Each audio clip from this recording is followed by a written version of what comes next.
Welcome back to another special edition of Why Blank Lost as we continue our series of Why Blank Won podcasts in parallel with the RHAP Survivor Season rankings, which this week takes us to China and winner Todd. Mm-hmm. I'm David Bloomberg, and with me, of course, is my co-host, that bitch, Jessica Lewis. What the hell was that all about? Oh, sorry. I had a strategy to start off the podcast mean and get nicer along the way so you'd appreciate me more. You know, that's an interesting strategy. Yeah. I wonder if it will work for you. I'm thinking probably not. No? Probably not. No? No. Unless you get really helpful around the podcast in addition to being nice, maybe. But we'll see how this starts. Okay. Well, while I'm still in mean mode, I can Mm. tell you there is no jumping ahead to Appendix B. Listen, I'm just going to tell it like it is, okay? I like to jump ahead, and I'm going to jump ahead. And I'm just going to be brutally honest with you because I'll be someone else from the show. All right. Well, as we've mentioned previously, we're focusing on two groups of winners for these podcasts, those who make us wonder how they won and those who did such a good job that we think it's worth discussing them. We're in the home stretch now, and starting with this podcast, it'll only be people in the second group from now on. And of course, this week we'll also discuss some of Courtney and Amanda.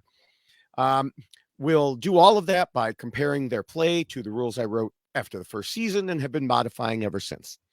At the beginning of this season, Jeff Probst said the single greatest document in the history of strategy is The Art of War. But come on, we know he's wrong. It's my rules. Right. And that's why it's been in poster form now and t-shirt form, because that poster, t-shirt, mug. Whoops, I'm holding it up to the wrong place. I'm holding it up to my screen, not to my camera. That was good. It'd be really awesome if Jeff Probst gave us a shout out like that. Yeah. All we have to do is wait, like, how many years ago did Sun Tzu write that? Hundreds, thousands? It was a long time. It's been a long time. It's been a very long time. Yeah. But if any listener who wants to refamiliarize yourself with the real, the real document that tells you the strategy, it's at robhasawebsite.com/blog/survivor rules, which reminds me that in a few weeks I'm going to have to update that. And of course, there's the shorter version that we were just talking about, the poster, t-shirt. It's over here. Yes, whatever, there. It's somewhere behind me. It's somewhere. Now the poster you can get at tinyurl.com/davidrulesposter2.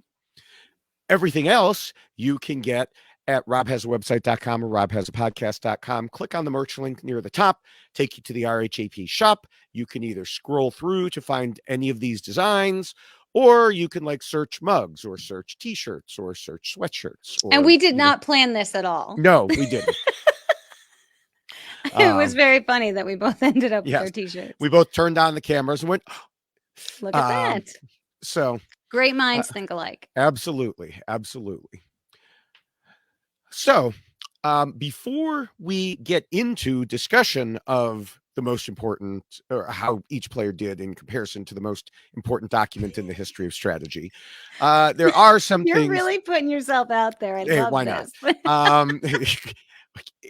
If you can't promote yourself, why have a podcast? Exactly. Right? I totally agree. So it is the most important document as far as strategy is concerned. Duh. I mean, does the Art of War have t-shirts? I don't think so. No. Does the Art of War have a mug? I don't think so. That's all I'm saying. All right. But before we get to that, few things we always like to talk about beforehand. Now, during the Wiggle Through Time last year, we covered why Aaron lost. So we had already fairly recently watched the first 5 episodes.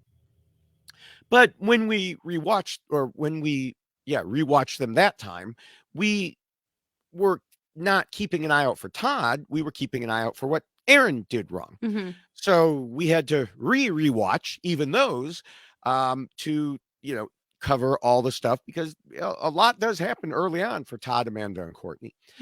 Now, if you want to hear what we had to say about Aaron, you can head over, to Rob Has a Podcast and search for Why Aaron Lost, and you can hear what we had to say then. And here's a little spoiler. Aaron was not just swap screwed. I know, but I still hated that whole thing. Oh, yeah, but It was still. terrible. Yeah. It was terrible.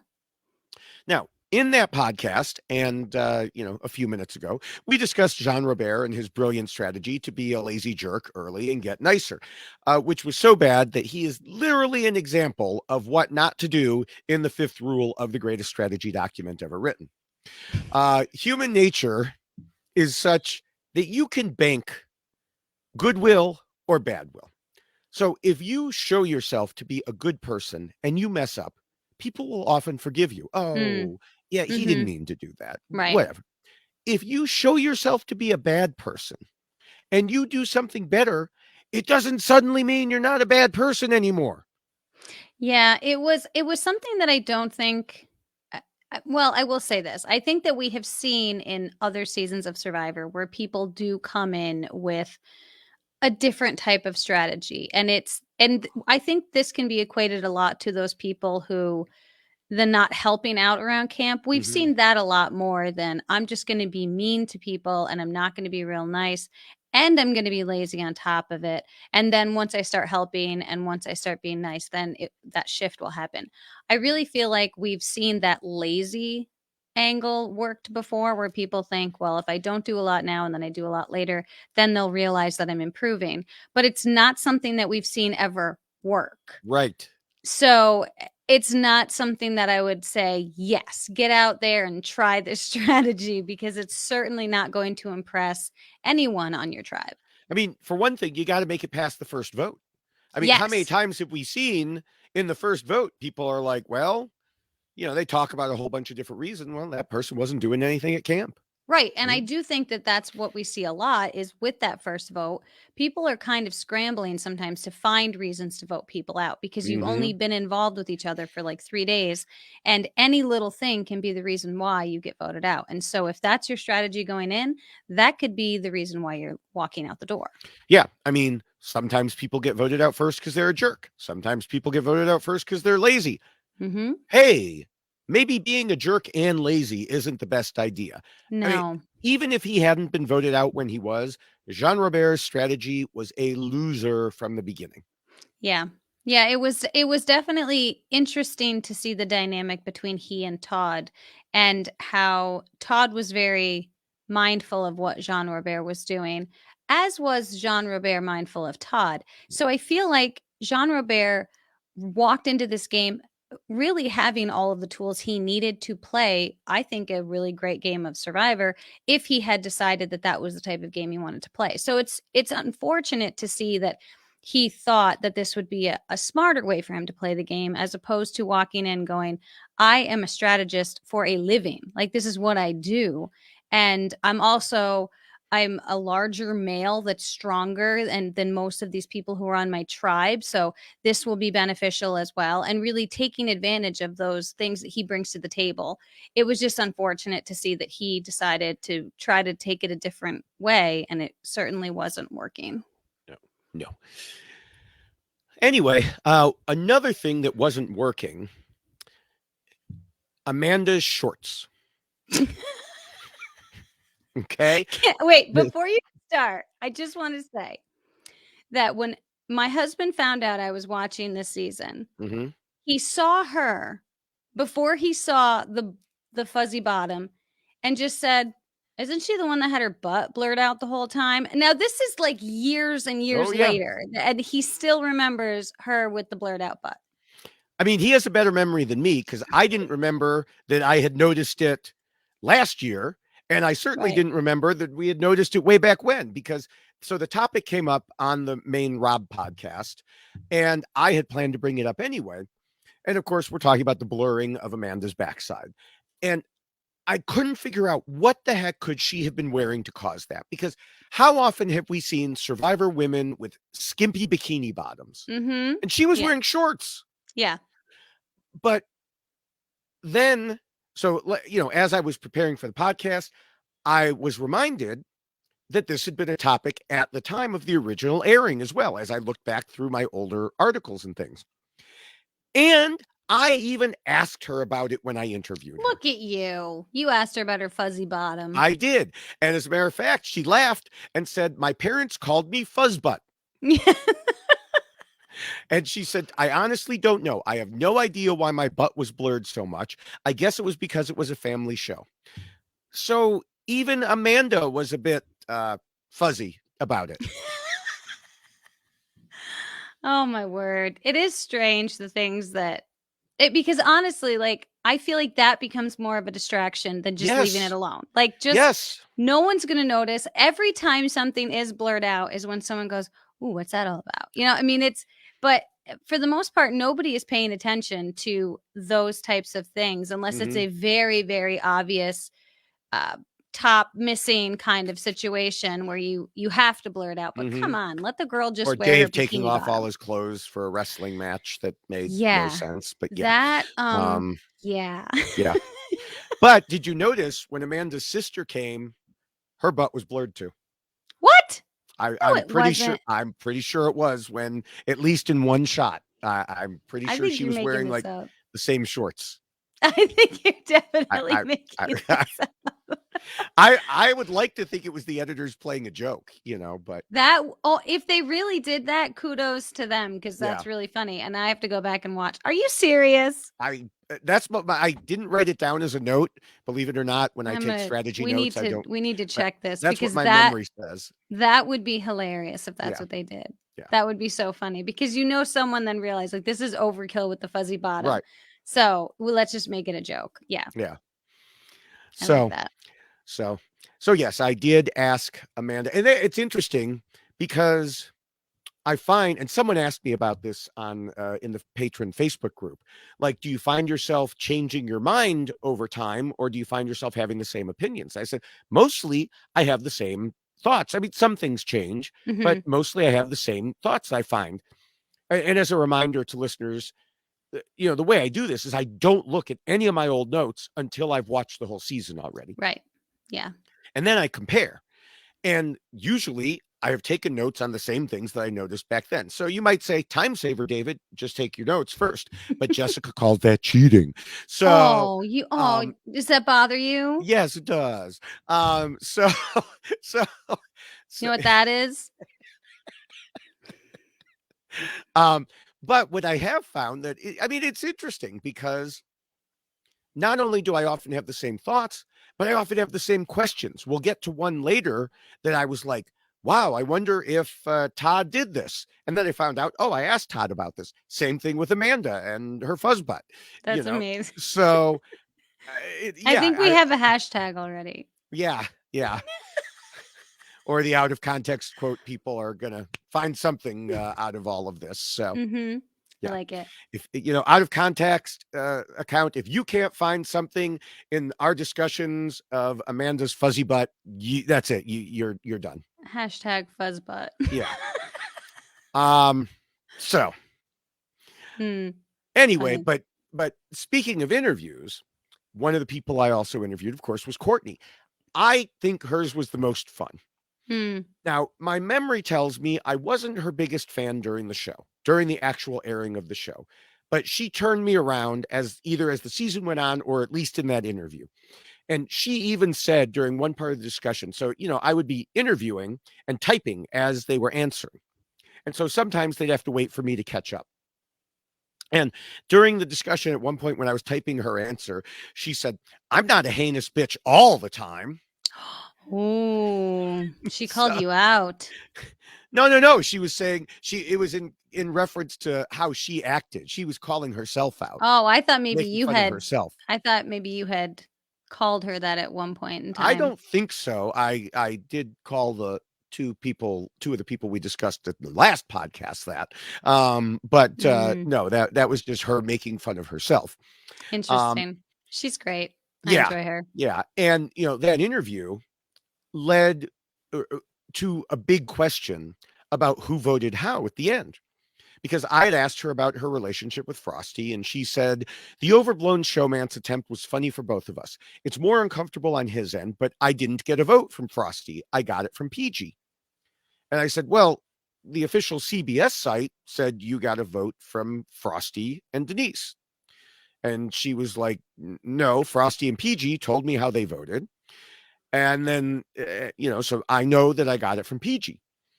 And then at the nearer to the end of the podcast, she said, I want to know what Cracker Jacks are running the official website. You and I may have a fight to the death over that. And I responded, well, as long as we use swords, I'm good. And she was like, oh, that's dirty.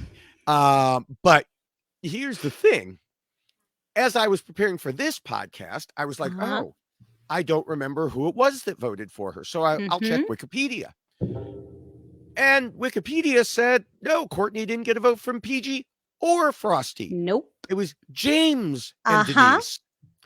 And I was like, oh my God, now I've got 3 different answers. Yes. Do you have any idea how long I dug around trying to figure this out when I saw that James was the one that had voted for her? Well, and I couldn't find anything. Yeah, well, I messaged PG.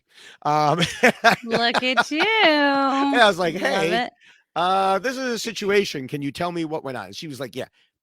I did not. I voted for Todd. James voted for Courtney. So Wikipedia was correct. The official CBS website was wrong.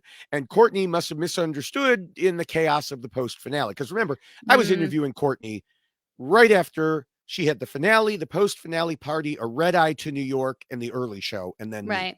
Yeah. And so understandable how, all that could have been still swirling. Well, that vote really does fascinate me. I would like to know why James voted for Courtney. I have a theory. Yeah, I like this. I think. Yes. Are we discussing that now, or are we going to discuss that No, later? skipping to Appendix B. But just for everyone's clarity, Todd got votes from Jean Robert, Jamie, Frosty, and PG. Courtney got Denise and James. Amanda got Eric. So we all know that going in. Excellent. I'm glad that you clarified. Yes. Well, hey, we needed to. I know.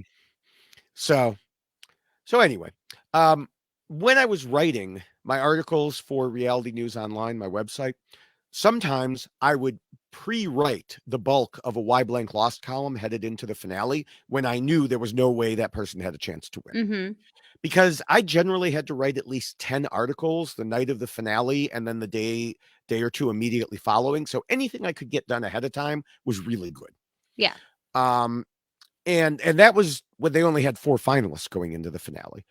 So for the China finale, I pre-wrote the bulk of those columns for both Denise and Courtney. And I think even Courtney knew she was unlikely to win, as we will discuss.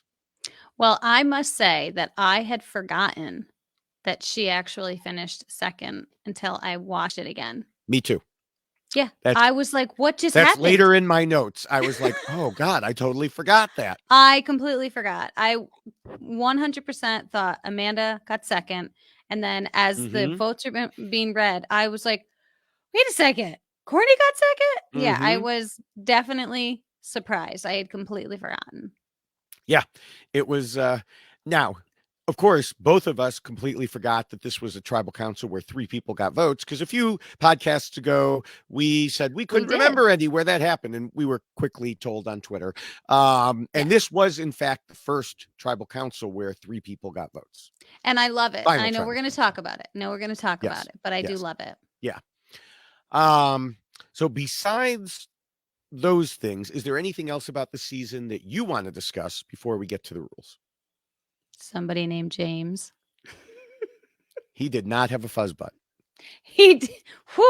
He did not have a fuzz butt. I'm going to just say that. I did bring something in honor of him.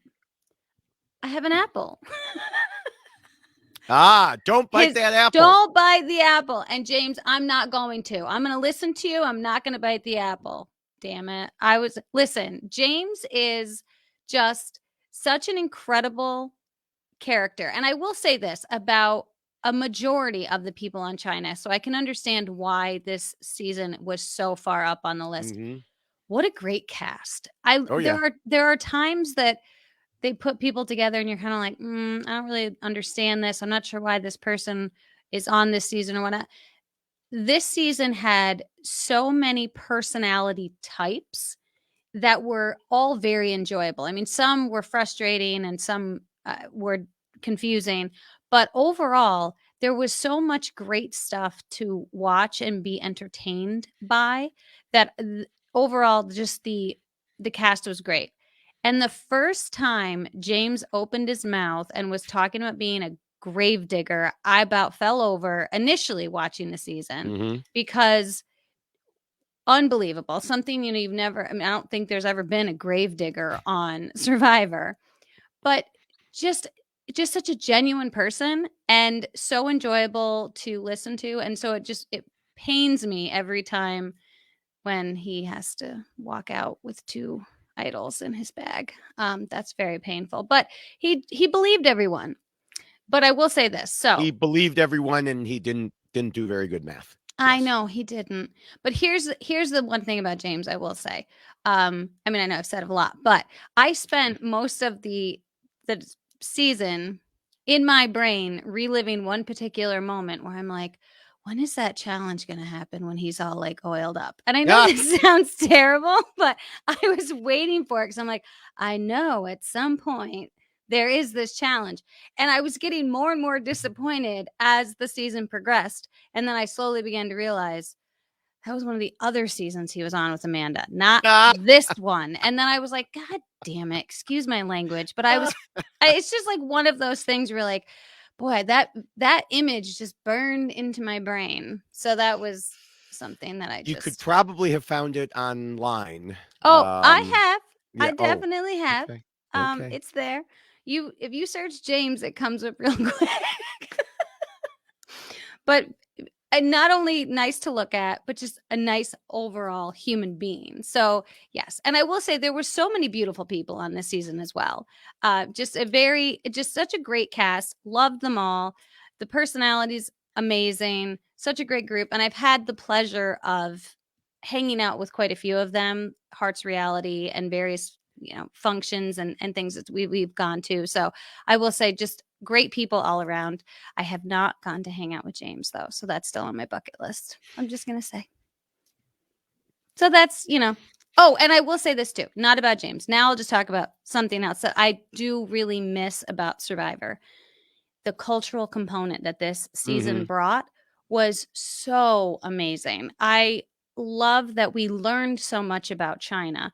We learned so much about the culture, and we got to actually see it. And I was in awe of the things that the players got to experience and be a part of.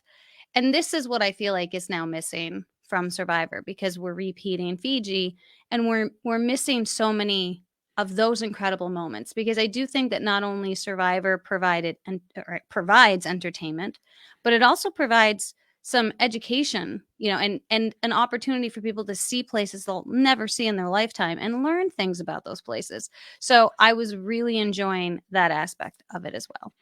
Yeah, and this was discussed on the other podcasts that Rob right. did. I'm not trying to steal their thunder. No. I just that this was a rarer case also, where not only did you get to see the country and some of the locations and everything else, but they also didn't kind of talk down about it. Because some of the seasons it'll be like, can you believe what these backwards people eat? Right. And can you believe some of their traditions? I mean, they don't say it like that, but sometimes that's how it comes off. Yeah. And so it didn't, it was more to me honoring the culture. Yes, 100%. Yes. I loved it. It was so nice to enjoy that component of it. So there we are. So even if I did have to steal, the title from Sun Tzu. Someone might come and I don't know, fight you with that. I think there's going to be a little bit of, I don't know. We'll see what happens. We'll see. All right. No, it's not good. I believe that I even referenced The Art of War in one of my older versions. Probably.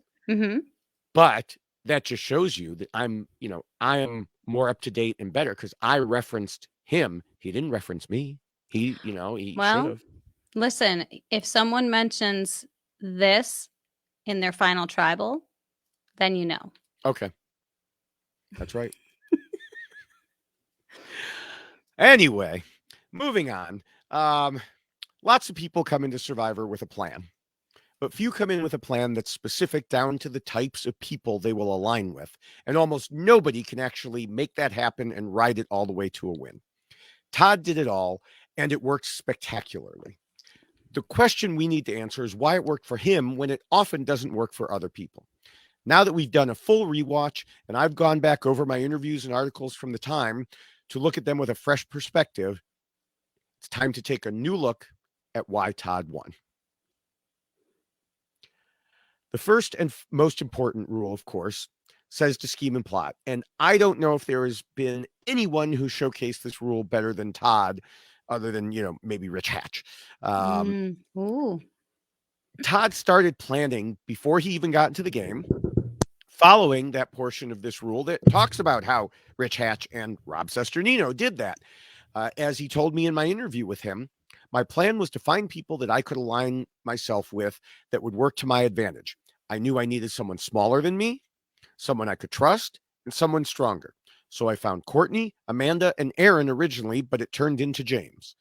I had to use them to my advantage to get as far as I could in the game. He followed the first rule perfectly, which shouldn't be surprising because he had been watching since the days of Richard Hatch, which at the time, Jeff Probst was like, oh my gosh, he was only 15 or 16. That makes me feel so old. Yeah, now you're going to have people on their Jeff, who literally were not born before. I know. So you want to feel old. It's insane. But yeah, Todd had been watching since then, and he built some of his own strategy based on Richard Hatch, according to what he said in his early show interview. And of course, these rules were originally based on those same strategies. This rule says in part, from the very beginning, you have to start making alliances and cementing relationships. And I just quoted Todd in explaining how he did exactly that. He formed that solid core alliance and took it to the very end while doing exactly what an alliance should do. They didn't vote for him to leave. They did vote the way he wanted them to. They kept Todd around, even though they should have gotten rid of him. Mm-hmm. He surprised even himself with his ability to stick around and said on the early show that he was a bit shocked. His allies kept asking him what the next move would be. But after 3 or 4 days, he figured these people were his to play with, and he just had fun with it. Yeah. And I think that something that might have worked to his advantage, and I think we see it as the season kind of progresses, is there's this idea that, well, Todd has frustrated a lot of people. He's lied to people. He's backstabbed people. And so there was this idea that that part of his strategy wasn't going to benefit him in the end. And so I think that his strategy ended up working in his favor even more so, because I think other people assumed it was going to be a detriment to him in the end, because he was that person who was seen as conniving and kind of manipulative and, kind of running around behind people's backs. And I think that he managed to choose people to align himself with that didn't do that, which also benefited him, because then everybody could kind of point the finger at him and say, well, he was the guy that was being manipulative. I wasn't, because everyone had such a different dynamic that they were bringing into that alliance that it balanced itself out so well. And I think that was part of his incredible abilities to choose people. He chose people in such a fashion that really highlighted what he needed to highlight for himself that could be perceived as bad. And in the end, it just worked completely to his benefit. Yeah. And I'll have more to say about that whole topic later. But did I jump ahead a little bit? Yeah, but you linked it back. You circled back, so you're okay. I'm not going to mark off against you. Oh, that's good. That's good. Probably because we're later in the podcast and I'm not as mean anymore. Oh, I see. Okay, yeah. So I'm starting to like you more now. Oh, well, good. Yeah. Now, Amanda said just before the finale that if Todd could backstab anyone to get himself an inch further, he would. And in the finale, Courtney said Todd was a slippery little sucker who always held all the cards. Now, both of these statements from his fellow finalists were true and support that Todd was doing exactly what he needed to do, Mm-hmm. even if Amanda in particular didn't mean it as a compliment. Right. Well, and that's again going to what I said with just Mhm. how he managed to take what would normally be perceived as a bad thing in society, bad. Survivor, good. And it all Mhm. depends on how you play it. And he owned it and he knew how to make it work for his game and not let it hurt his game because it was almost like, yeah, go ahead and blame me. You can tell everybody it was my fault. That's okay. He prepared from start to finish, which is again something that you mentioned before. Very rarely do we see a survivor have the ability to kind of map out their whole game from the beginning in a way that he did and have it work so beautifully well. Yeah, yeah. Now, one criticism that was leveled at Todd's game from some of the other players was this suggestion that at times it seemed he changed targets just for fun to see if he could. And I asked him if that ever happened when I interviewed him, and he said when they voted out Jean Robert, it was partially because he saw Amanda trying to kind of take some control and have a lot of power, and he wanted to make sure the game was in his hands. He said, quote, "It may have been a sporadic move, but I knew as long as people could see that what I want happens, I had an upper hand in the game." Mm-hmm. Yeah. And I do think that, and if we're going to talk about Amanda as far as this rule is concerned, too, I mean, they did a lot of discussing and a lot of strategizing together.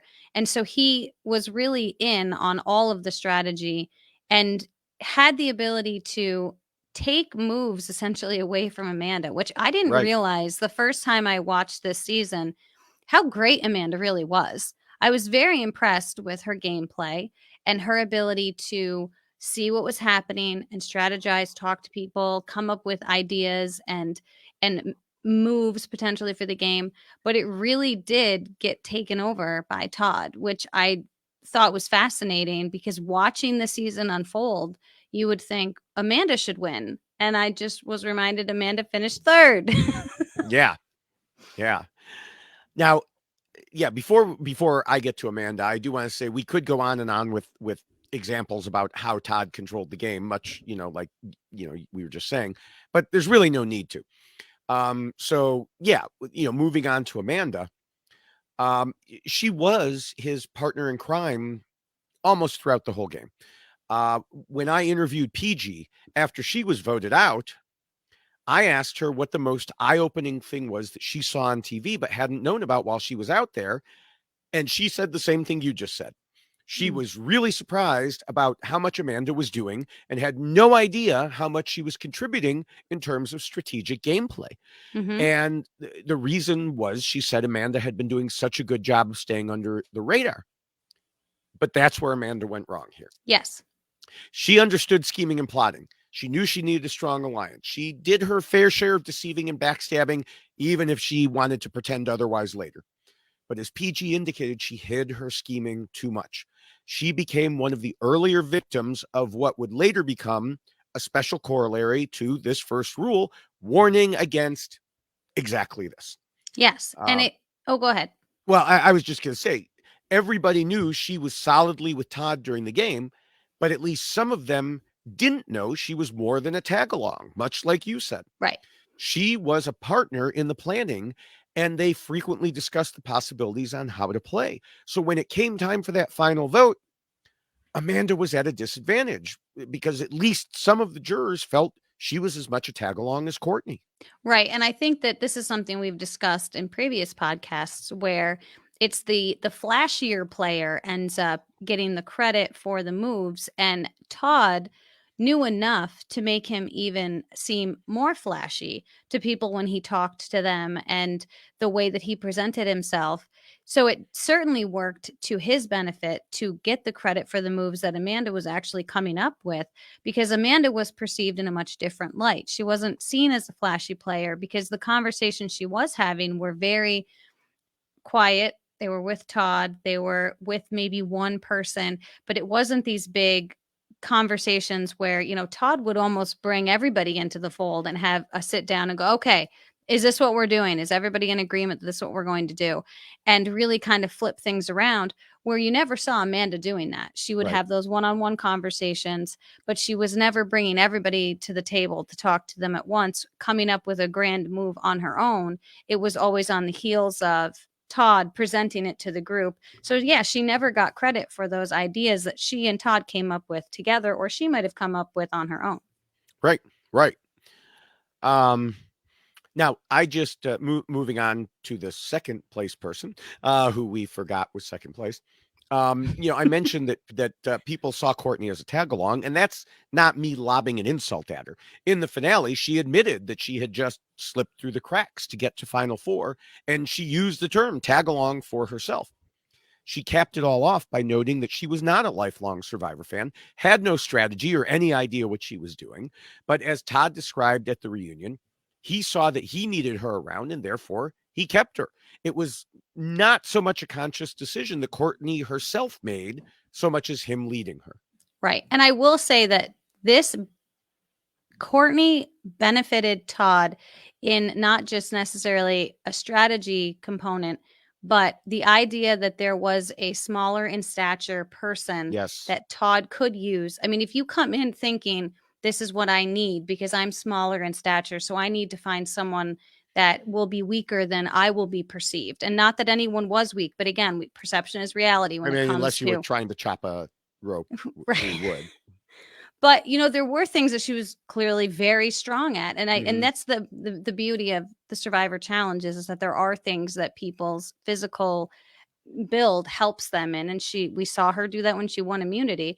So I do think that the fact that she existed was just a bonus for Todd, that in that if that was his idea coming into the game and then there she was and then she was on his tribe, it's like all of the ideas that he had were just coming together. So that was just an added bonus, if you will, that he was able to find someone like that and that they actually had someone like that on his tribe. Yeah, absolutely. Moving to the second rule, it says not to scheme and plot too much and to keep your scheming secret. In the very first episode, Jean Robert had Todd pegged, saying he seemed like someone who was a little devious and sharp. Amanda said something similar about Todd being devious in the second episode, and Leslie told Todd about the idol clue because she could tell he knew the game. How could they all immediately figure out what Todd was like? I suspect from a few things. First, they probably watched Todd at pregame Ponderosa, how he behaved, interacted, what he was reading, etc. Second, a smart player knows that there are certain archetypes cast for each season. Todd wasn't there to be the strong man. Combined with the way he was acting, I'm sure others who were paying attention realized he was there as the super fan. Right. And you have to take someone like Jean Robert at their word when they call him out almost immediately, because again, Jean Robert's job is to read people, right? And so if you're sitting around Ponderosa looking at the people that you're playing this game with, I mean, that's what Jean Robert does at a poker table every time, right? So that's a perfect setting for him to really make those determinations about someone like Todd. Because, yeah, if you are able to call someone out so quickly, there had to have been something that led you down that path early. And it had to have been Ponderosa. Yeah, yeah. But the thing is, even with the people knowing that, even with Todd making alliances and then breaking them, even with him getting a reputation as a backstabber, even with people emailing me during the season to tell me how he clearly broke this rule, I said at the time, and I still say now, he didn't. And the reason is it never caught up with him. Right. The rule is here so that other players don't realize what's going on and turn on someone. But Todd managed to do what few players have done. Although we talked about and to one of those players last podcast in the form of boss man Rob Sesternino. But Todd convinced people he was lying to everybody else but them. That's a great ability to have in order to play Survivor. But here's where I think that whole combination of who Todd is as a person, again, worked to his benefit. Because in addition to his maybe being schemy and plotting a lot and coming across as a strategist, he also was a nice person. You know, when he would play with someone and he would have You're getting ahead. You're conversations. getting ahead. I know this, but it is part of this rule. I do think because it balanced itself out. The Right. fact that he was never called out on it was the way that it was presented to whoever he was speaking to. Yes. And you can come across as a slimy individual, and everything that you do, people question, and then they go and talk to other people about it. That didn't happen for Todd because the way that he presented this information to whoever he was talking to, even though people knew it in the back of their mind that, like, I think he's Mm-hmm. scheming. I think he's really like manipulative, but he's fine with me. And that was an ability that Todd had that we don't see very many players able to pull off in the manner that Todd did. Right. Absolutely. Now, since Todd didn't have a problem in this rule, it's pretty safe to say that neither did Courtney or Amanda. By the time other people realized that the three of them were in such a tight trio, it was too late. They couldn't mount a significant attack. And so it didn't matter. Right. Yeah. And I mean, the fact that they were able to coordinate everything so nicely and carry themselves all the way through to the final three is a very impressive feat. And it's not something that we see happen very often, No. especially now with the way the Survivor is played. Yeah. Yeah. But all right. The third rule talks about being flexible. Now, given that Todd did what you just said, stuck with his very first alliance to the end, how do you think he did in the third rule? I still think he was incredibly flexible. Even though he stuck with the people that he planned on sticking with, he was able to determine after each, well, I would say with each tribal council, like what was going to benefit his game the best and change the vote up if he needed to. Now, we've already talked about Amanda being part of this. So I think the two of them were being flexible together when they needed to change, oh, we're going to target Jean Robert this time as opposed to who we were planning on voting out. And so I think that he looked at what was happening and was able to change his course without having to change his final destination. He was still going to be able to make it there with the two people that he wanted, but in order to get there, he had to maneuver his way through. That sounded like a flight attendant joke. You know, we are Right? changing course without changing your final destination, you know. Well, yeah, no, I agree. And, you know, some people might say, well, but wait a minute. How could you say he was flexible when the whole part of this rule says you can't just stick to one alliance and hope that it succeeds? Well, he didn't just hope. And, you know, he is similar to several of the other winners we've discussed during the countdown, like Sophie and Yule. And as a matter of fact, this rule, as it was written back at the time, specifically used Yule as an example, saying the key was that Yule didn't just hope the alliance survived, he worked at it. He ensured everybody in the I-24 was comfortable. He subtly manipulated the situation such that nobody wanted to jump ship, even though it might have been a better option for some of them. He essentially convinced the others that they didn't need the flexibility. So he convinced the others to go against this rule, thus using it to his advantage. And that's the same thing Todd did, persuading other people that, you know, he was a better choice to take final tribal council, for example. I know, which is amazing that so many people were like, yeah, I should go sit next to Todd. Yeah. Yeah. You know, as far as Courtney and Amanda, I do think Courtney was the ultimate in flexibility because she was like, I don't care who goes as long as it's not me. And Amanda was somewhat the opposite in that she spoke of other possible options, but always reverted to the main alliance. I mean, you did mention how she worked with Todd, but often that was Todd pushing the way he wanted to.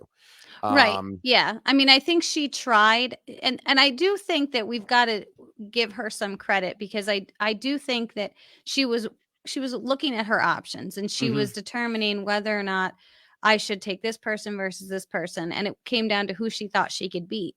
So then this brings us back to the way that Todd was able to present himself to her and to everyone else, where in her mind, Amanda thought that the jury would focus on that aspect of Todd, that he was manipulative, as opposed to the fact that, you know, maybe if I bring Denise, they're going to focus on the fact that she's a mother and she's got this great backstory. So Amanda was attempting to be flexible, but in when she did all of her equations, if you will, and worked out all the numbers, she thought Todd was a safer bet. And that does go back to just give him props with how good he was at Right. convincing all of them that he was the better choice. And she still, I mean, in interviews that she gave after the finale, she decided, no, I made the right choice by bringing Todd. I still don't question that. And I think it's interesting that she still felt that way, even though she ended up not winning. Although some of that, may be chalked up to human nature. Nobody ever wants to have buyer's remorse. Oh, for sure. Yeah. So yeah. And they did similar things, but of course Todd was rewarded for it. Yes. In the end. Now, the fourth rule tells players not to let their emotions control them. Todd said in the very first episode, I will do whatever I need to do to win that $1 million. And he certainly wasn't about to let emotional attachments get in his way. Sometimes he even had to fight against the emotional thinking of others, like Courtney wanting to get rid of Jean Robert. Now, she had very good reasons to want him out, as was discussed in the main podcast. But Todd needed him at the time for his game. Right. As he told us after explaining it to Courtney, right now, I need my numbers, and Jean Robert is one of my numbers. Deal with it, bitch. And that was him calling her that, not me calling you that again. I understand. I know. Yeah. You're past that. You're being nice to me now. Right. Sure. Where were we? I don't know. So Todd came into Survivor knowing it was a game, and he knew he was going to form relationships and have to vote these people out. He understood the emotional part of the game much better than, say, Amanda, who admitted as much when I interviewed her. Yeah. And I will say that Todd, but again, I go back to he's not making an emotional choice, but he's able to make it appear as if there is some emotion to that choice, if that makes sense. Like, he was very good at convincing people that, like, this is not easy and this is hard and I don't want to do this and I'm struggling. And so I appreciate the way that he presented it to everyone, because it was matter of fact, but it was also meaningful in a way. Whereas I do think Amanda, we did see that she struggled with this component quite a bit, because she liked people and she would promise them certain things and put herself in a situation that made it more sincere than someone like Todd, who is presenting it like, oh, this is really hard.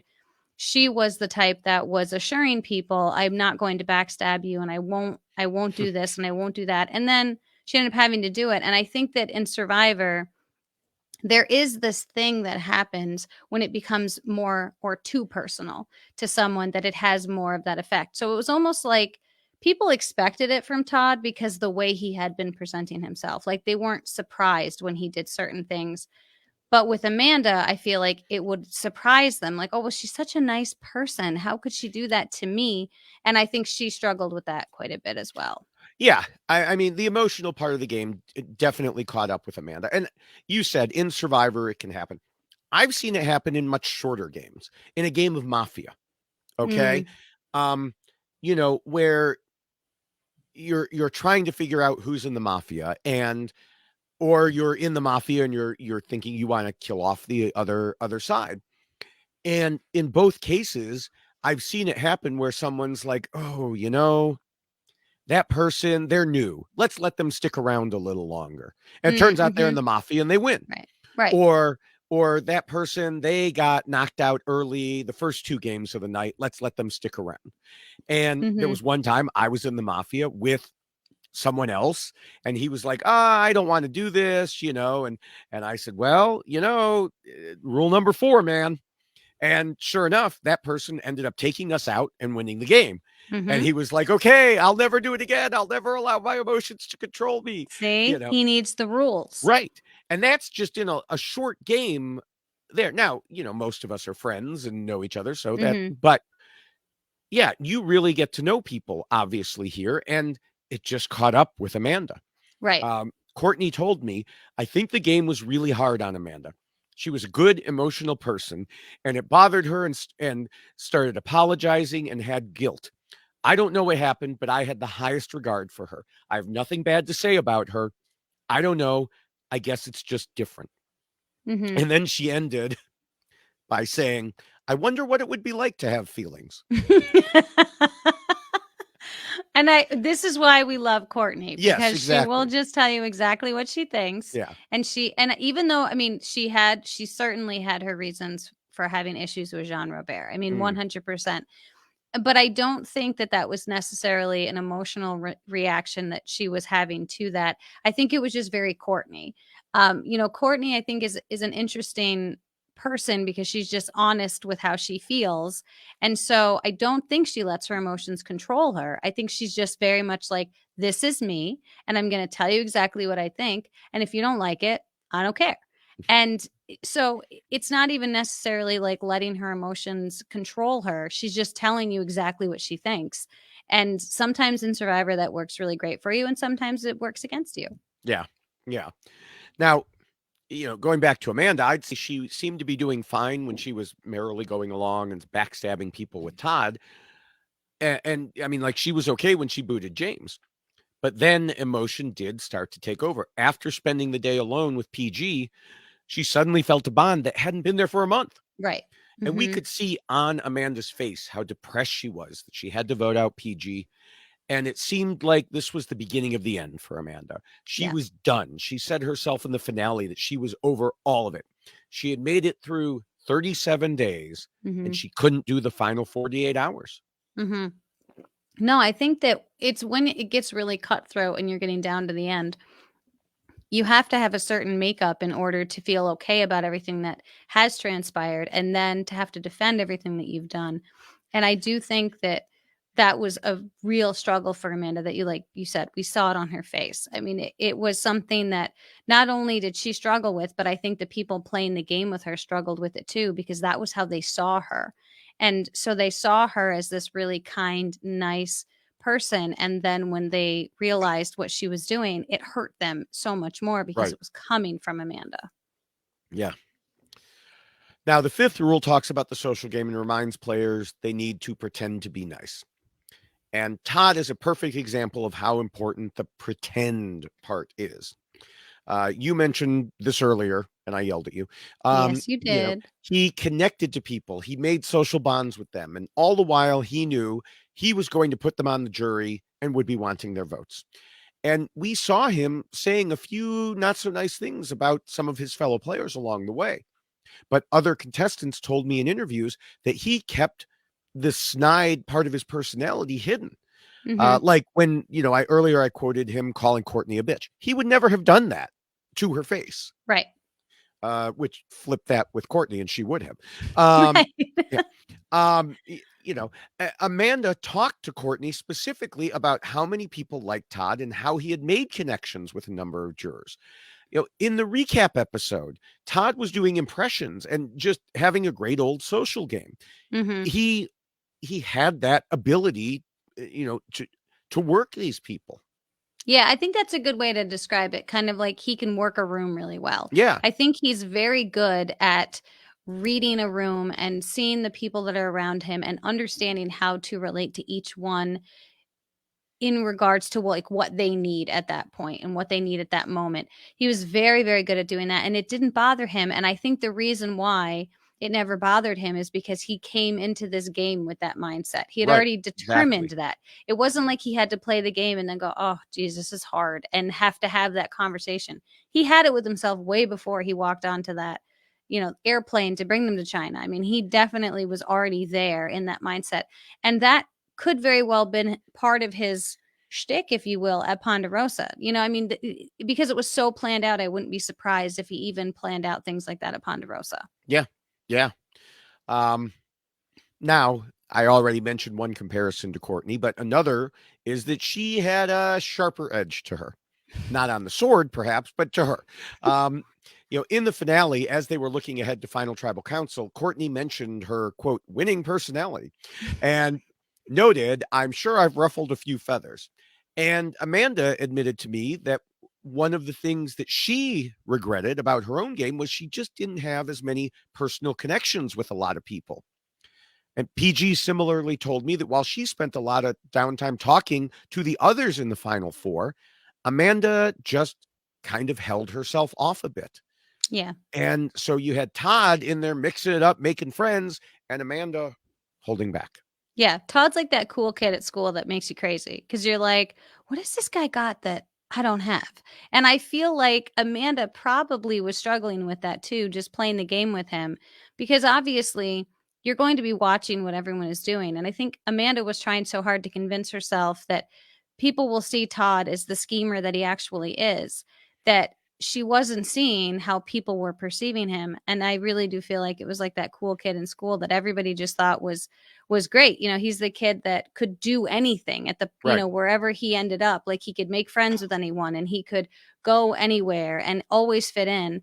And people never looked at it and thought twice about it. Whereas someone like Amanda was presenting herself as a little more standoffish and that nice girl and the person that didn't want to be judged and didn't want to put herself out there as much. And then so as soon as she does do that, suddenly people are taken aback because they don't expect it. And Right. so I really do think that those two personalities were working against each other in a great way for Todd and in a horrible way for Amanda. Yeah. Yeah. All right. Well, the sixth rule warns against being too much of a threat. And I'm going to reference what James said in the episode 8 Tribal Council. He noted that although he was viewed as a threat, the greater threats were actually the talkers who could switch things up and make alliances. And he was right on the money, but people didn't listen to him. Mm-hmm. We discussed in the first rule how Todd had specific ideas of who he wanted as allies. The reason for aligning with Courtney was because she was smaller and weaker than him, which you brought up again. So he would not be perceived as the biggest threat to the strength of the tribe if they lost and everyone wanted to vote out the weakest link, which often happens. Later in the game, he didn't want to be seen as a threat to win at all, which we've also talked about. Now, I asked Todd if he was shocked that the others didn't get rid of him heading into the final 3. He said, I was shocked they didn't get rid of me at 7 or 8. They knew I was a diehard Survivor geek and I was being very manipulative. I'm really, really, really surprised these people kept me around. Mm-hmm. And when I asked why he thought they kept him, he guessed that he manipulated his way into their trust. And I agree. And to go back to what you said, where I said I would have more to say about this, the term I would use is that he was gaslighting Amanda, Courtney, and Denise by saying he would lose in the end due to all the people he stabbed in the back. He kept saying it. He kept saying it until they were convinced of this, that this was a fact. Yes. And in the meantime, he felt he could win and told me he thought he would have a good chance of swaying the jury, but he sure as heck wasn't going to tell them that. Right. And I do think that this was something that he did throughout his game, because the more that you repeat a narrative, the more it becomes kind of embedded in someone's brain. And so his focus on James and how much of a threat James was in a physical sense was something that people started to repeat. And then the fact that James had the 2 idols who, you know, I mean, as far as James is concerned, and the big muscles.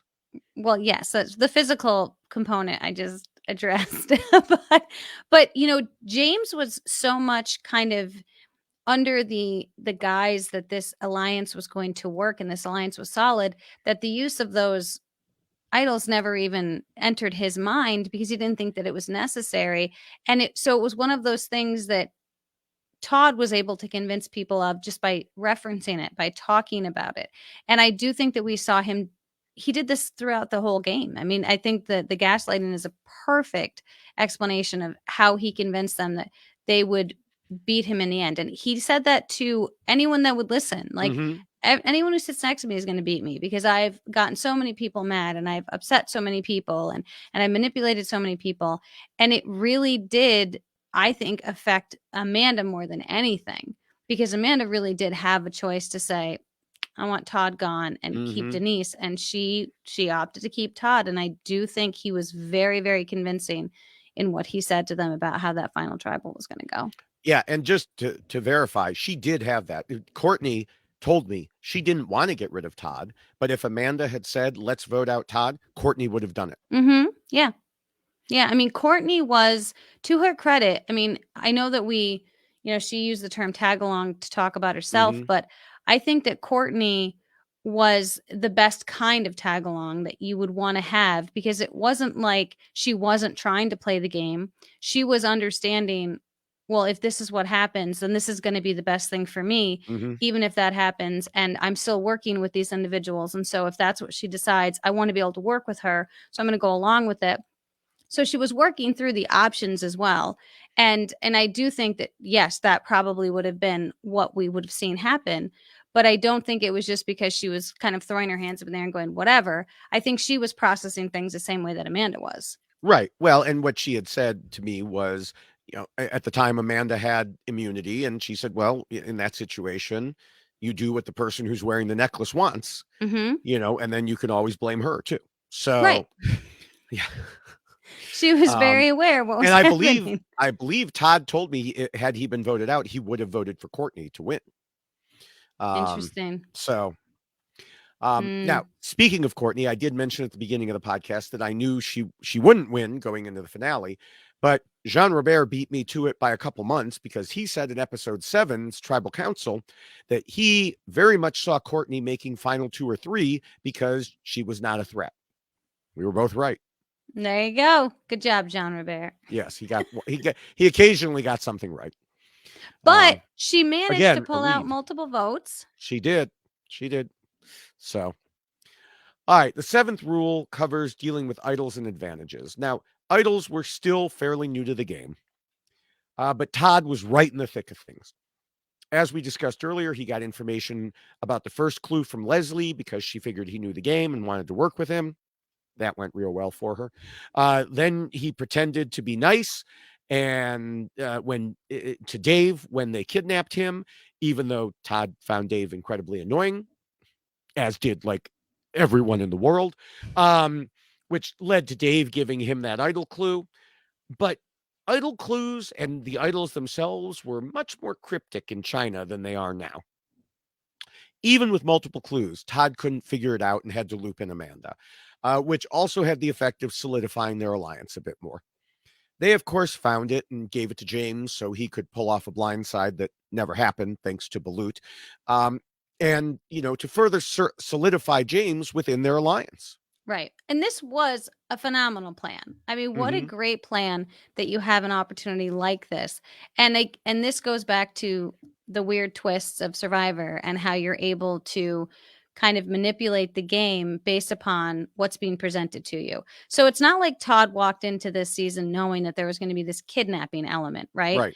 But he was sharp enough to understand how I can utilize this to my benefit, because as soon as someone comes over from the other tribe, if they're coming with something, which he knows that they are because Jeff hands it Right. off in front of everyone, he was able to work that into his game. And it just goes to show how good he was at presenting himself as the person that everybody wants to be friends with, because that was immediately what happened. I mean, everyone who was kidnapped, or when, someone else was kidnapped, I mean, they all went to Todd, and Todd was getting all of this information.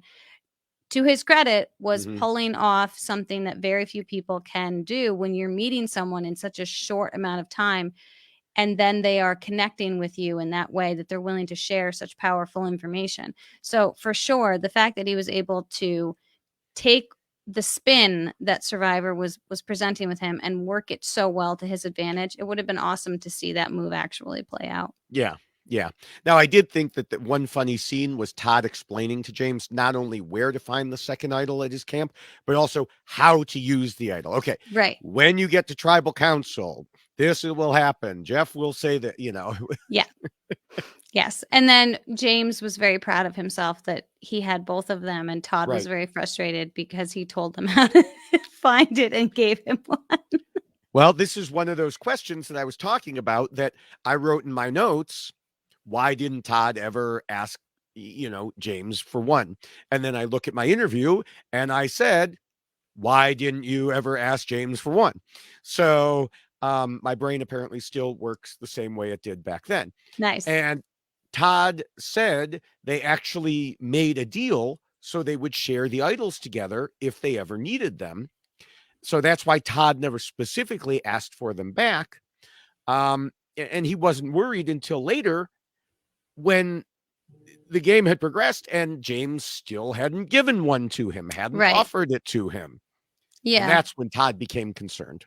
Right. And I think that it's interesting that that was the dynamic that Todd had with James, considering also how concerned Amanda was that James had both of those idols. So Mhm. clearly, Todd is sharing information with James, but not sharing that information with Amanda because she doesn't know that there's this plan in place that they're all going to share it. Clearly, because she's very concerned that James still has those two idols. Right.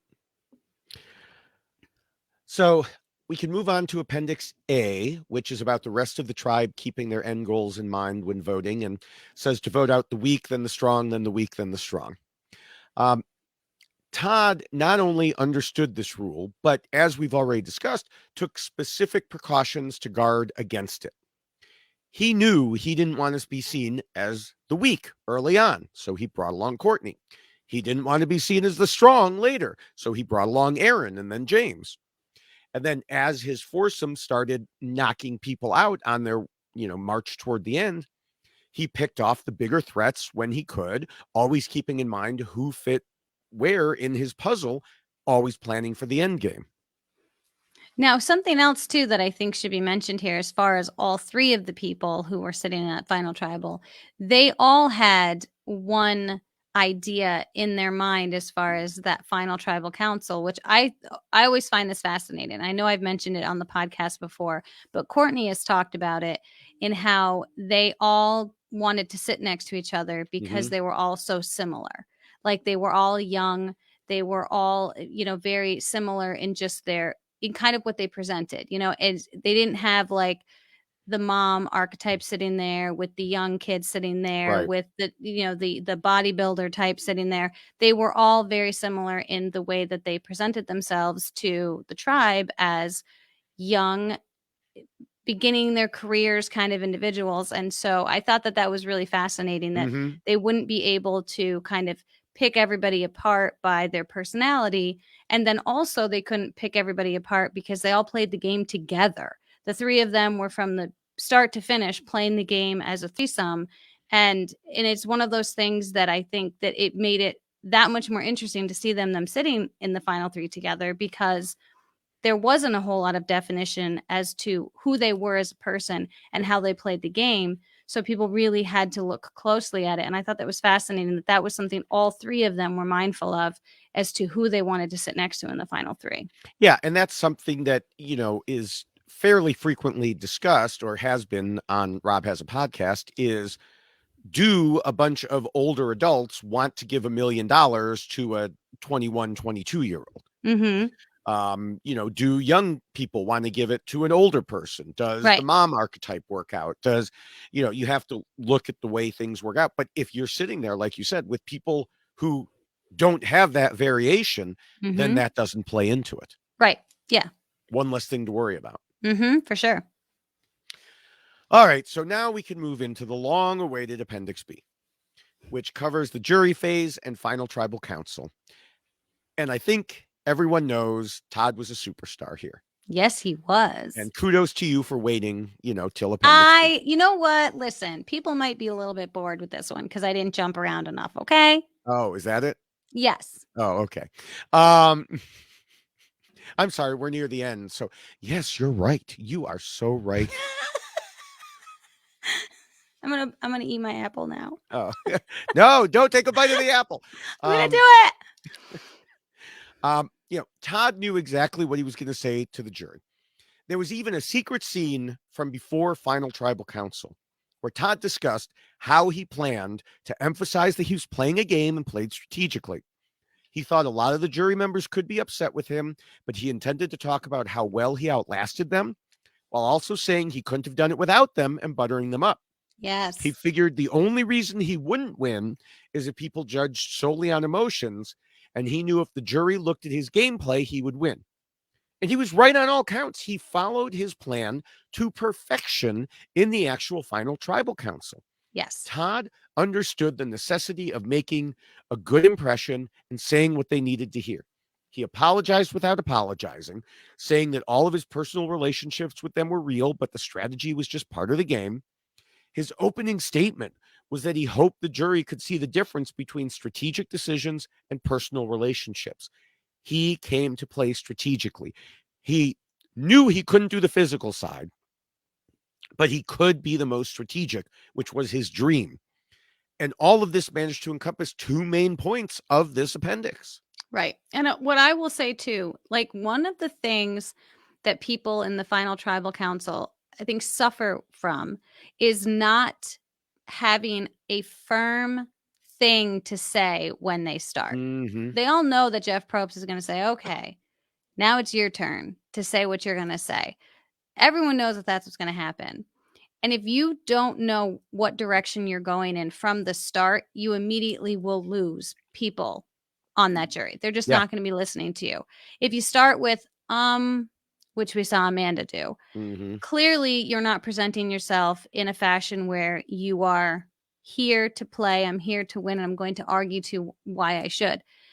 And what I thought was so phenomenal about the presentation that Todd gave was how he thanked them within 3 sentences. It was almost a beautiful thing because what you were doing in that moment, and I will say, you are acknowledging everyone who was sitting over there, and you are thanking them for everything that they did for him in allowing him to sit where he now sits. So it's almost like a backhanded compliment. Like, because of you, I'm sitting here, and because I'm sitting here, you're sitting there. So, but thank you for playing the game with me the way that you did, because it allowed me to be in this position. So it's like he's insulting them, but he's not at the same time. And I just thought it was so beautiful the way that he was still manipulating them in the way that he was speaking to them. But he clearly had a plan, and he just presented it so well and so clearly. There was no question where Todd was coming from. He was very succinct, on point. And even the way that he spoke there was no hesitation. He didn't waffle. He didn't go back and forth. It was very firm in his responses, and he knew what to say and how to say it. Yeah. I mean, as he moved on to the questions, Todd's response to Jean Robert was amazing. He knew what he had to say, and he effectively shut down Jean Robert while at the same time flattering him as the biggest threat. I mean, James even laughed out loud about Todd leaving him speechless. Yeah. Todd's response to Frosty was very good as well, saying that what Todd built with Frosty as his friend was real, but was also strategy to take Frosty in and put him on the jury. Todd also did the best job of responding to Jamie's questions about why the others shouldn't win, as compared to Amanda's answer, which was nonsensical, because she said that if Todd was so good, why did he have to lie so much? That's part of being so good, Amanda. Todd added that he did the dirty work for the nice girl. Yes. It's not a coincidence. I went over at the beginning of the podcast who voted for Todd. It's not a coincidence that Todd got votes from all 3 of them plus PG. And at least Jamie and Jean Robert specifically said Todd convinced them at Final Tribal Council. Right. And this is something that we have talked about previously. If you are presented with an opportunity to compliment the individual who is asking you a question, then you have more of a chance to actually gain their vote. Now, we've also discussed whether or not people walk into Final Tribal Council with their minds made up. And I think sometimes it's more obvious and it's more apparent. But I do think that in this particular season, there were 3 people sitting there that could potentially get votes from everyone.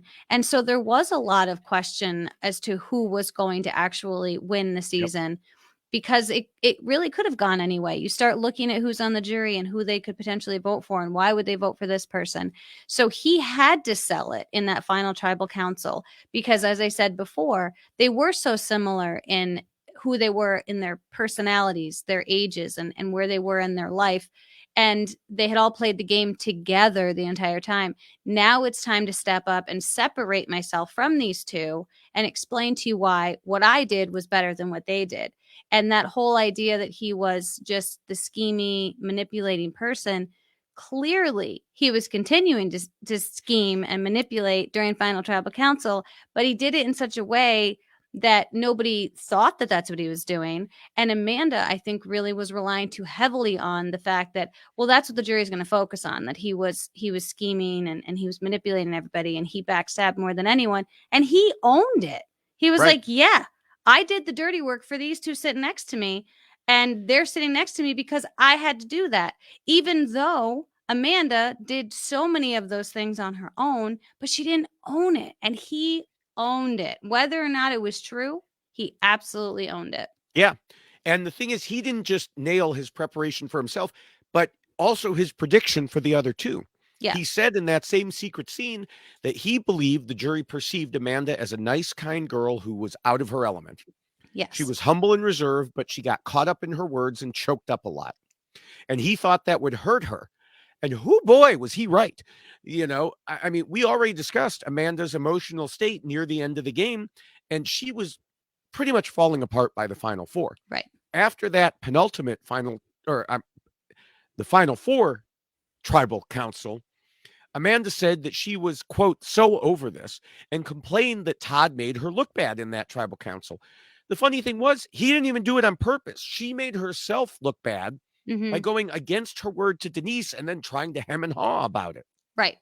And I really do feel like this is one of those situations that we see happen quite a bit in Survivor, where people are not rewarded for being a good person. People are actually ridiculed for being a good person and showing that they're struggling with being a good person. Instead of Amanda getting credit for being a good person and it being difficult for her, people are shocked that she could be a good person and still play the game of Survivor.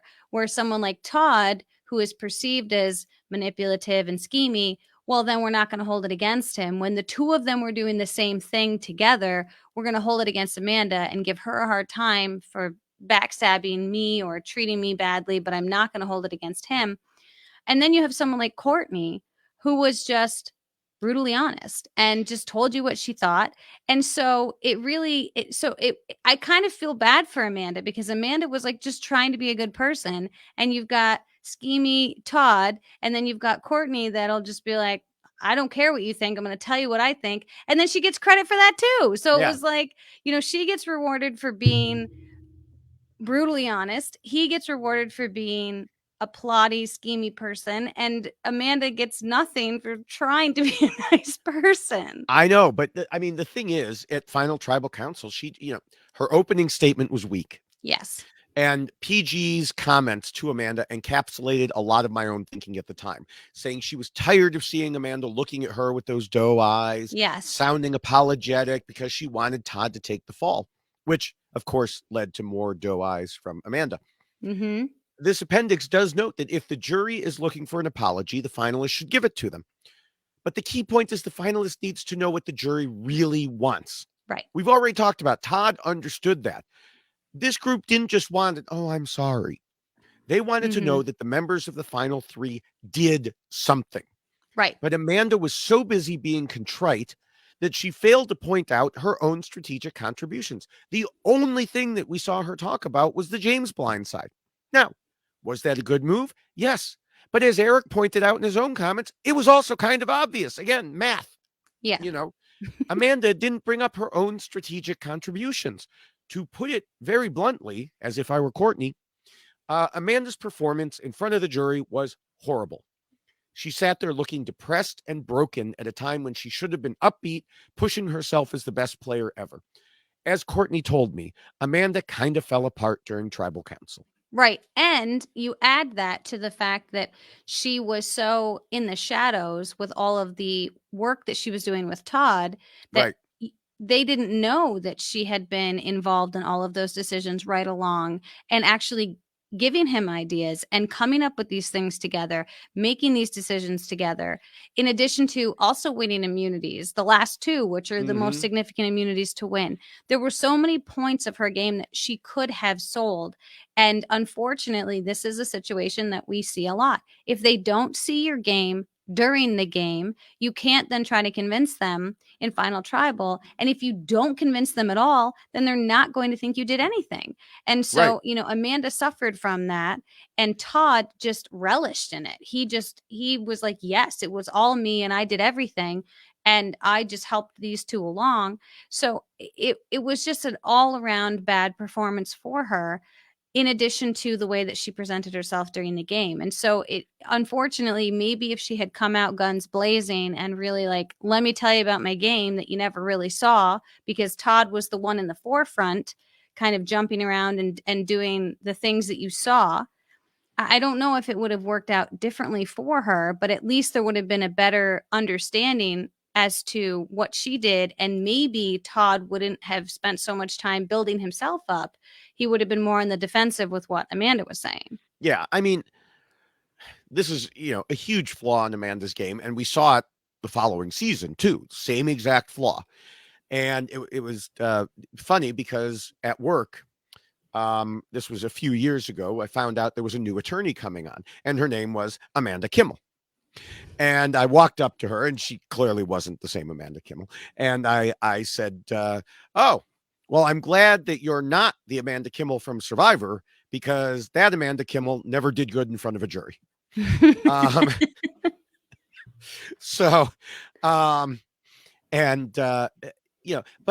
the other thing is what you're saying also, kind of taking it back to my job. When I do job interviews, we have requirements that say we cannot use what's on a person's resume. So this goes back to, your castmate, Will, got to get it on the resume. You don't just have to get it on the resume. You have to say it in the interview. Yes. So literally someone could give us a resume that says, I graduated cum laude from Harvard with a PhD, and I had this experience and that experience. Yep. And if they come to the interview and they don't mention those things, we are not allowed to score them on it. That's amazing. Okay. So it's the same situation here. She could have done all those things, and we know she did do all those things. She didn't bring it up at the interview. Right.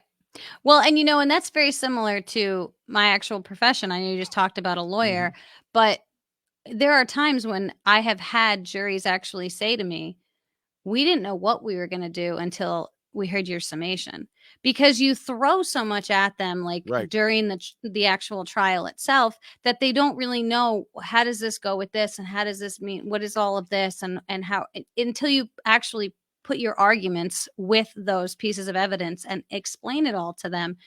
And that's really what, we need to have happen in a final tribal council kind of situation, is that there's so many pieces to this game, and you really have to put it all together for them at the end. Now, they had been seeing what Todd was doing because it was so apparent that it was even more of a necessity for her to put it together at the end.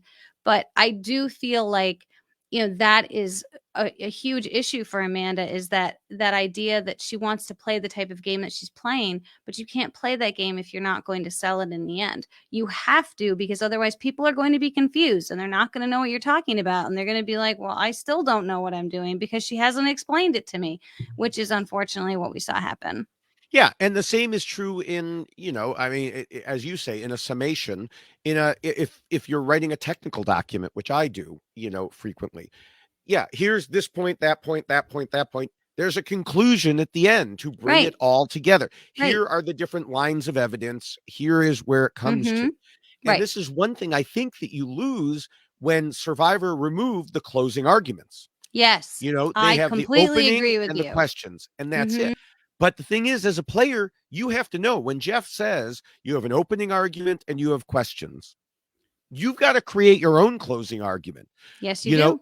Whatever that last person says to you, however they ask you a question, you have to find a way to weave it all together. 100%. Yes. And she did not. Right. Yeah. Now, moving on to Courtney, her pitch was to say she was not a Survivor fan. She had no strategy, but she figured out how to survive. Whether or not they liked her, Courtney said they should give credit to the little girl. And when I watched originally and then rewatched, I didn't think the jury would respond to something like this. And as we discussed, totally had forgotten she came in second. But Todd told me he thought he only got 2 votes and Courtney had the rest because she was amazing in Final Tribal Council. Nice. And Courtney told me, I think Todd and Amanda were both surprised because they were asking what I was going to say, and I said nothing really. But I have an English degree. I'm good with words. Chopping things with a sword, not so much. But speaking, I can do that. Right. And this again goes back to Courtney being recognized for her personality that she presented openly throughout the entire duration of her game. She didn't hide the fact that she wasn't that strong. I loved that she talked about being like 7 pounds at some, at one point. I mean, she was very aware of what she was bringing to the table and she owned it. And then that's what she focused on in her final tribal. And I thought she really did a great job in explaining to them why you should credit me, because I wasn't just a tag along. The fact that I'm still here is pretty damn impressive. And she really did explain herself very well. And it made sense that the people that voted for her, except I'm still curious with James. Like I'm trying to. I'll get there. Okay. Well, I like theory. My theory. I like I that don't you know have if a anyone theory. else will believe it, but I will say too, I don't like that Jeff asked James a couple of questions during Final Tribal. I had a little bit of an issue with that because I feel like he didn't appreciate the fact that there was like giggling and laughter happening and like that people were trying to be funny, because this is a very serious moment, right? This is a vote for $1 million. And James, what the hell are you doing? Like, well, you're ruining the moment. He's lucky that Jeff didn't threaten to bust his ass back to Big Brother. That's true. We have heard that. Yes. But I do think that, to Courtney's credit, she did an excellent job of knowing what her strengths were, knowing what her weaknesses were, and putting it all together in a coherent fashion to say, okay, here's what I was able to accomplish in this game. And I did make choices and I did think things through. And I loved that she was very honest about how she was as a person in relationship to the game. Yeah. And even though she did well and Todd thought she had won, Courtney told me she knew she hadn't won. And part of it was highlighted in her response to Jamie as well as Todd's response. Todd said that Courtney shouldn't win because she didn't want to be there in the first place. And Courtney told me that the fact Todd and Amanda were fans while Courtney was not, quote, was a little thorn in everyone's side. That really carries a lot of weight. A lot of people are fans before they become contestants. The fact that I didn't share that with obviously someone as passionate about the game like Todd was a big problem, that I didn't have that. Right.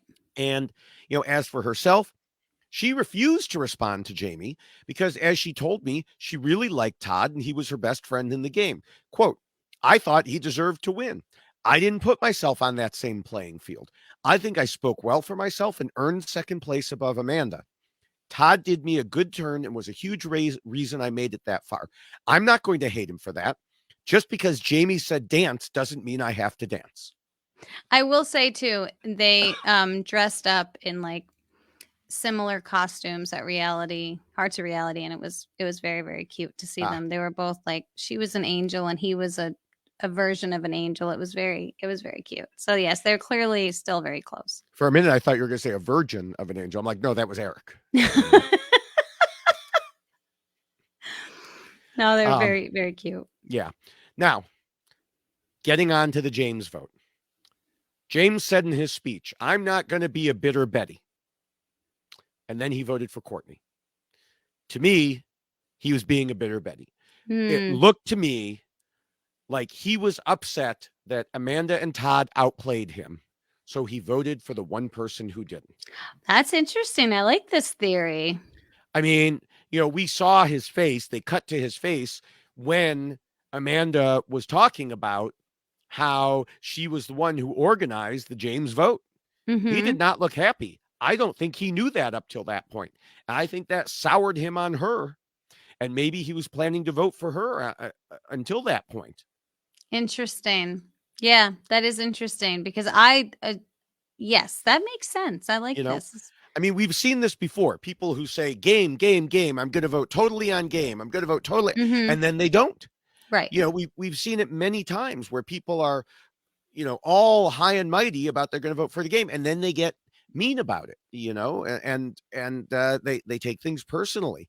And I think that's my theory, my hypothesis, I guess. It's a good one. I Yeah. like it. It's a Yeah. good one. Now, as for Denise, because I, interviewed her after the finale, I could ask why she voted for Courtney. And she said that she did because Courtney adapted well and was a fellow Red Sox fan, along with the fact that Amanda screwed her over. Yes. Yes. And she has said that time and time again, as recent as like July of 2021, that she was not a big Amanda fan because Amanda had backstabbed her twice. Yeah. Yes. Yeah. Now, I want to end this appendix with one more note. Todd said at the episode 13 Tribal Council that you need to bring a person you have a chance to beat at the end, not someone who played honorably and will probably kick your ass. This is certainly something every Survivor player should know, but we've seen too many times, we've criticized too many times people who are like, oh, yes, we have to honorable and I want to beat the best. to be the best, you have to beat the best and all of that. No. And then Todd that was person absolutely right. walks away with $1 million check and you don't. Yeah, exactly. So, all right, with all that, it's about time to wrap things up. So, what are your final thoughts about Todd? My final thoughts about Todd are really how impressive of an overall individual he is, and the manner in which he presented himself to his tribe from start to finish was basically flawless. Someone who should come across as a used car salesman didn't, which is really quite impressive because that was exactly what he was doing the whole way through. And I think that he recognized that about himself. And so he was able to make little changes and shift things around to present himself in a way that, like, no, I'm not selling you a bill of goods. I am here for you. And he continued to do that in his final tribal council because I don't really believe that all of those connections were genuine. I think that was just one more selling point for him to make everybody feel good who's sitting over on that jury that no, everything that was genuine. Strategy was one thing, but the relationships were another. So again, he was playing up, he was pandering to everyone who was sitting in that jury, but in such an impeccable way, something that we have seen very few people be able to pull off in a final tribal council. It was almost like he had cue cards in front of him in the manner in which he spoke to everyone in that final tribal council, knowing how to answer, knowing how to answer, and knowing how to, like, what to say and the manner in which to say it. So very impressive overall. And I went into this season knowing that Todd was a great player, forgetting that Amanda was a great player. And it was probably because of the final tribal council. Like, that's the thing that everyone seems to remember is that Todd killed it in final tribal and Amanda did not. And so unfortunately for Amanda, she found herself aligned with someone who was a used car salesman, but didn't make himself out to be one when he was playing with everybody out there. So everything that he needed to do, he managed to pull it together very nicely. And to walk into a game like this and basically have written your entire Survivor life, if you will, is very impressive. And he did that. He came in with a plan. He knew what he wanted to do, and he executed it in a way that, again, we've seen very few people do, but he did it great. And kudos to him for pulling that off and knowing how to get to a final tribal council with the two people that he needed to have sitting next to him in order to win the game. It was an incredible thing to watch. I loved watching it. Courtney and Amanda and Todd brought a great season to all of us, and so we appreciate that very much. So I think overall Todd is definitely a very, very well respected winner, and it was unfortunate that we didn't get to enjoy him on Winners at War. Yeah I've mentioned that I knew going into the finale that Courtney wouldn't win. I couldn't say for sure that Todd would win because the other three could have, and probably should have, banded together to get rid of him as the biggest threat, but he was able to keep that from happening. But as I just mentioned, even Courtney told me, I thought he deserved to win. I didn't put myself on that same playing field. One other thing she told me in that same response was, it would have been disastrous if I won. People would have hated it. And I really enjoyed the fact that a Survivor player could be so perceptive, not just about the game, but about the fans as well. Mm. Let's face it, this season would not have been ranked number 5 if Courtney had won. True. But she didn't. Todd did. And he played a great game in order to do so. From rule number 1 to Appendix B of the most important strategic document in history, he followed my rules almost to the letter. It's like he had a T-shirt or something. I know. You said cue card. I thought T-shirt, mug, but he schemed and plotted from the beginning. He made sure not to do it too much. He kept emotions out of his decisions while at the same time forming bonds that would help him later. He made specific decisions to keep his threat level low. He had full knowledge of everything going on with idols and used it all to his advantage. And of course, he had one of the best final tribal council performances ever. Over the past 2 podcasts, we've talked about how the jury doesn't vote on the best player of the season, but rather they vote for the best player in the finals. In this season, however, they voted for the best overall player of the season because he was able to dominate the strategic game and make it to the end. And that is why Todd won. Love it. Very good. So, all right. Well, you jumped the gun again. You brought up T-shirts and mugs before we could get to the end of it and to this ad here, where we remind people that the rules are available as a poster, a T-shirt, 2 different types of T-shirts, mug. So anyway, for the shirts or the mugs, go to robhasawebsite.com or robhasapodcast.com. Click on the merch link. For the poster, tinyurl.com/DavidRulesPoster2.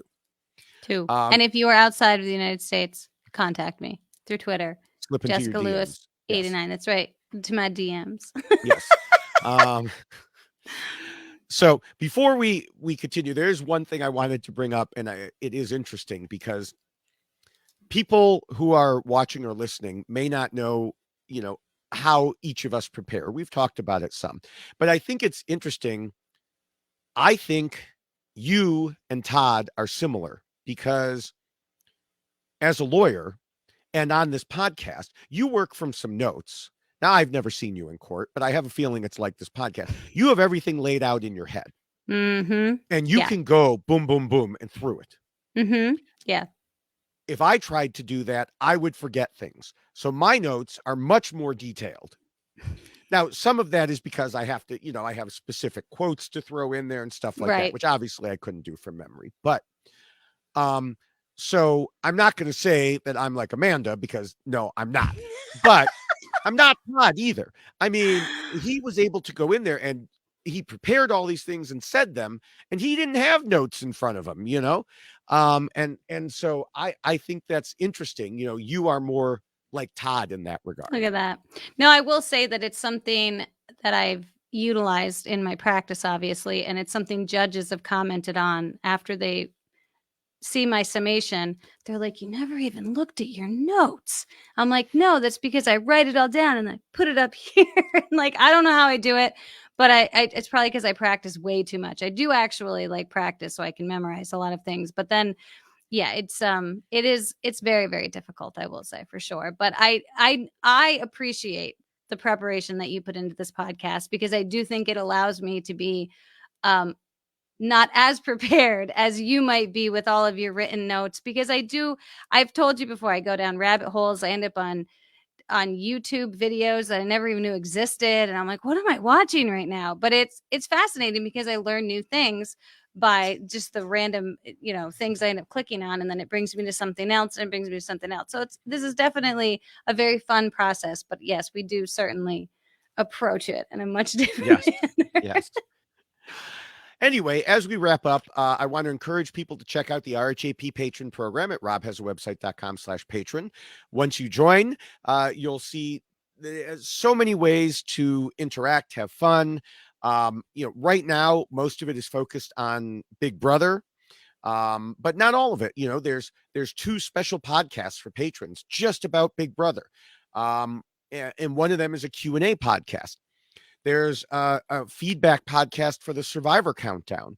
There's monthly patron call-in shows, weekly show with Nicole.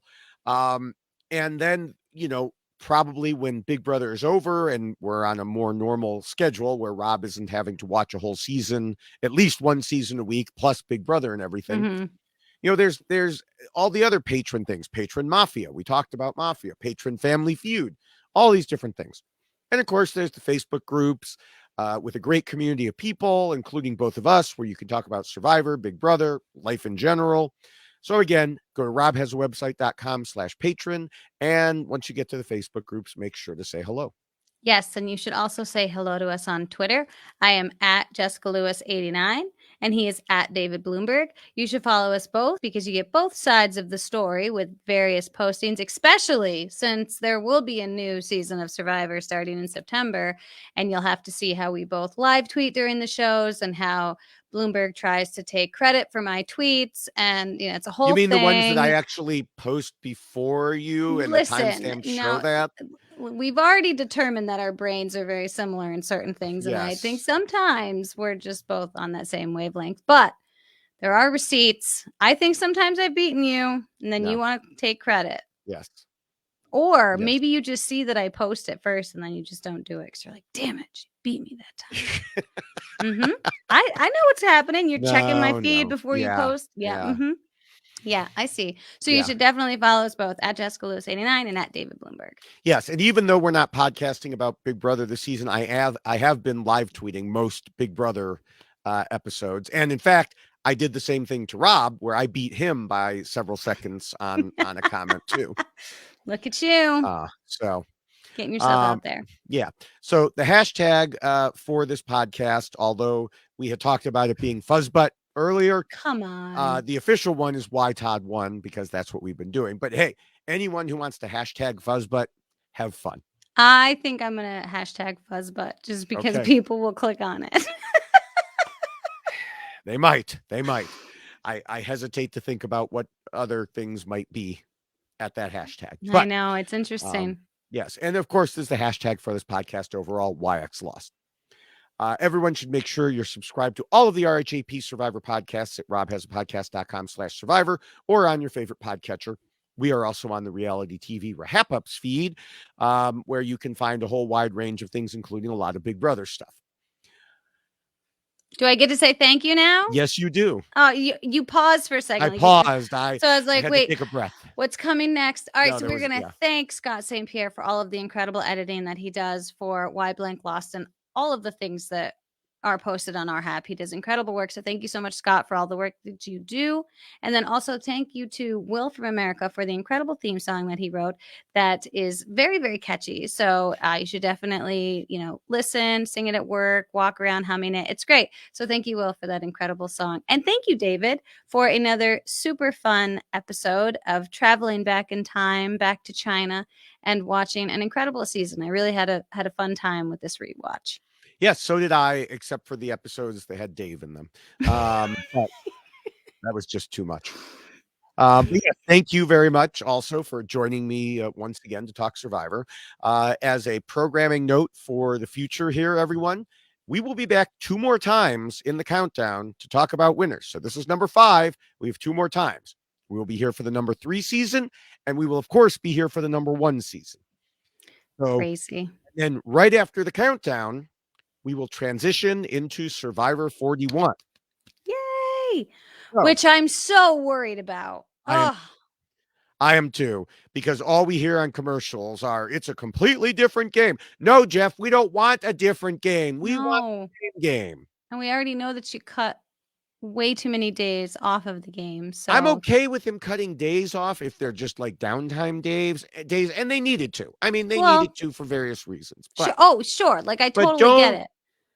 Some of the rumors that I've heard, just no, don't stop. Yeah. Let it happen organically. Yeah, let the people game will play. Yes, 40 people seasons. will play. People know how to play. Yes.